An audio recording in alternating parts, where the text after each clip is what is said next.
Hello once again, it's tubalcain, your YouTube shop teacher. This time with episode number 35A, the question of my What Is It Mystery Tool series. So be sure and watch for 35B when available, which will be the answers.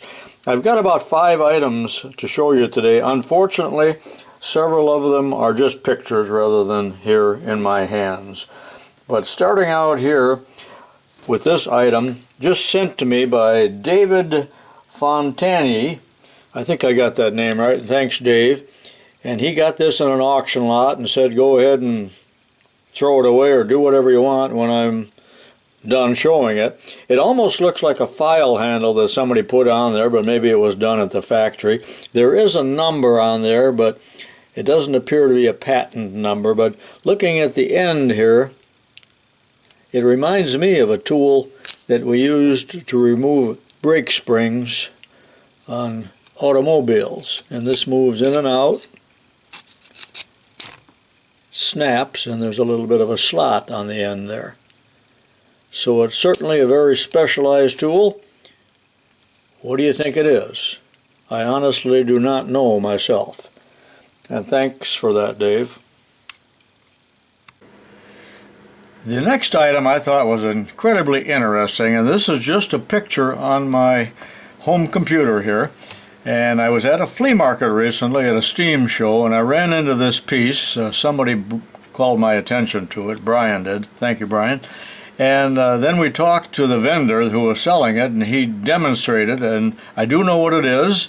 I covered this up because there's a patent number there and a manufacturing number. You know, a lot of you guys out there want to cheat on me, so that's a picture of it. Now let me show you real briefly a short video of it, but I'm going to mute the sound out because that also would give it away.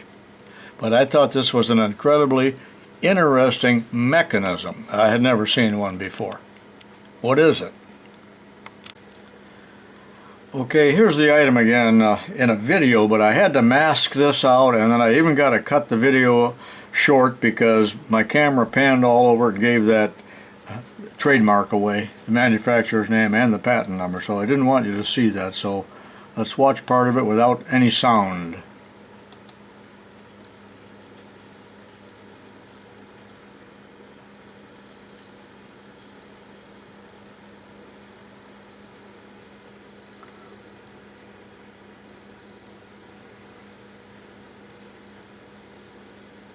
Okay, I had to cut that very short because the camera showed the name, but that'll be in suspense for you when you see the answer. Neat item. This next item was sent to me, well actually it was just a picture sent to me from Bob, who was from Illinois and not too far from me, but moved to Colorado some years ago because he wanted to be in a state that was financially solvent, I guess, but was oh, never mind, I'm not going to say what I was thinking here. But thanks, Bob. Bob Bruce is his name, Robert Bruce. So this item, as you can see, is about 3 inches long. It is homemade.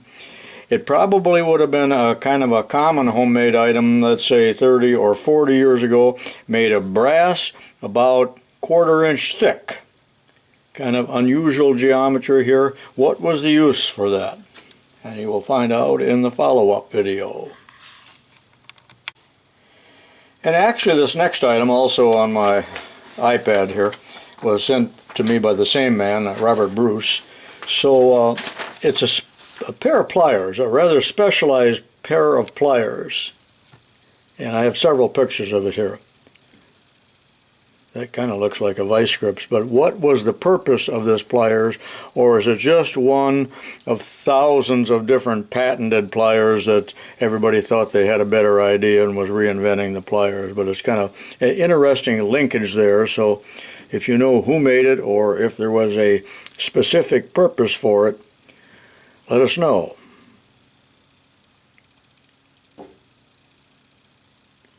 I guess that's it. Thanks, Bob.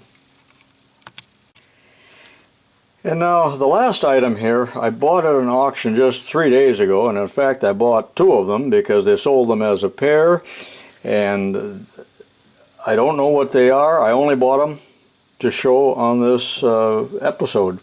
They're about 15 inches long when they stand up. I got it laying on its side right now. That's 1/2 inch rod. Very nicely made.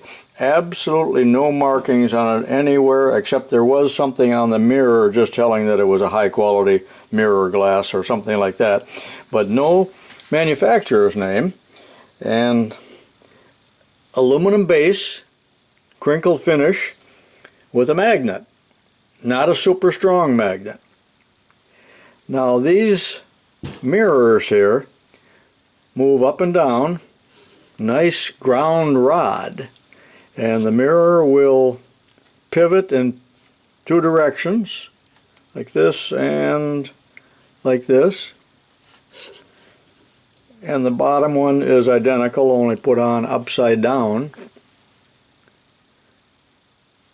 So what in the world are these things? They look like something perhaps used in a laboratory, maybe more than a shop. So I don't know what it is. And these were brand new because there were covers over these. And now I've got them smudged a bit. So, hope you enjoyed this episode. Be sure and look through the comments and bounce back between each other's. And your funny answers and comments are always welcome as long as you keep them clean. And stand by, watch for the follow-up in a few weeks, which I usually put on after there's about 10,000 views. Be sure and go back into the playlist and look at, well, how many are there? 30 or more.